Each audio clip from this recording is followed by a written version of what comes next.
कहानी पसंद आने पर वीडियो को लाइक और शेयर ज़रूर कीजिए। बस मैंने कह दिया है, मैं शादी करूंगी तो फरहाद से और किसी से नहीं। बरामदे में लगे आईने के सामने खड़ी वर्दा अपने बालों में ब्रश फेरते हुए फैसला कुन अंदाज में बोली। सुमेरा बेगम ने गहरी सांस अपने अंदर उतारते अपनी दराज कद बेटी की पुश्त को देखा, लेकिन उनके कुछ कहने से पहले ही करीबी तख्त पर नीम दराज ज़किया खातून फौरन चौकस होकर उठ बैठी। हाँ भाई, सच ही कहा है किसी ने, जैसी माँ वैसी बेटी। माँ ने भी तो अपनी पसंद से शादी की थी, तो फिर बेटी क्यों कर पीछे रहती? इसने भी तो माँ के नक्शे कदम पर ही चलना है ना। सास के जले कटे तबसरे पर सुमेरा का दिल लम्हों में खाक हुआ था। खुदा के लिए अम्मा, इस वक्त नहीं। उन्होंने गोया खामोश नजरों से उनसे इल्तिजा की, जिसका उन पर रत्ती बराबर असर नहीं हुआ। उल्टा तमस्खर उड़ाते हुए बोली, हाँ मेरी बन्नो, फिक्र काहे को करती हो? जो काम तुम्हारी माँ के लिए ठीक था वो तुम्हारे लिए भला क्यों कर गलत होने लगा? बल्कि ये सिलसिला तो अब नस्लों तक ही चलेगा। दादी ने जले दिल के फपोले फोड़े। सुमेरा बेगम ने छुरी टोकरी में पटकी। मेरी बात सुनो वर्दा, अभी तुम जाओ, तुम्हें कॉलेज के लिए देर हो रही है। हम बाद में इस पर बात कर लेंगे। ना अभी ना बाद में। मेरा फैसला नहीं बदलेगा अम्मी, मुझे सिर्फ फरहाद से ही शादी करनी है।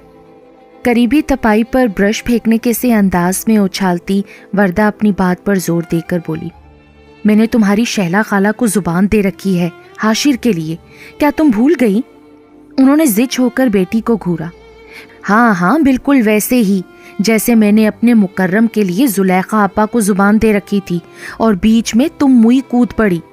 दादी ने फिर जहर उगला। सुमेरा बेगम ने वो जहर का घूंट खामोशी से अपने अंदर उतार लिया। ये वाहिद मौजू था जिस पर वो बहस नहीं करती थी।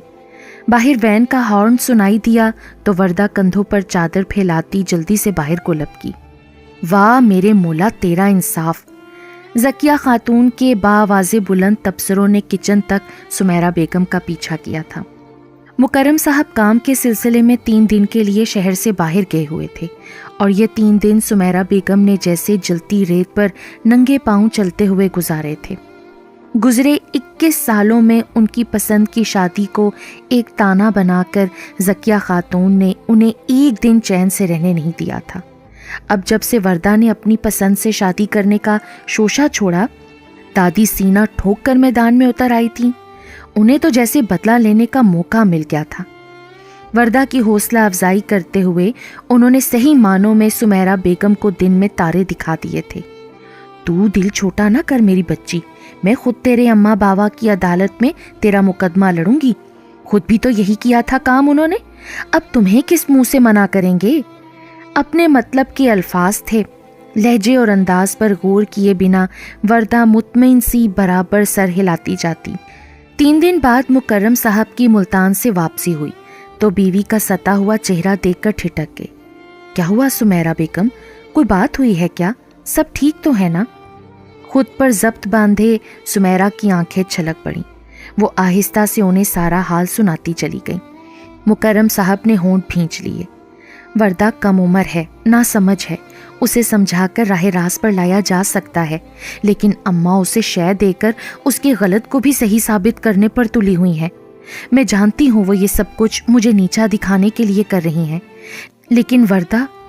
सुमेरा बेगम की भीगी आवाज़ घुट कर रह गई। अच्छा तुम परेशान मत हो, मैं बात करूँगा अम्मा से। मुकर्रम साहब निगाह चुरा गए।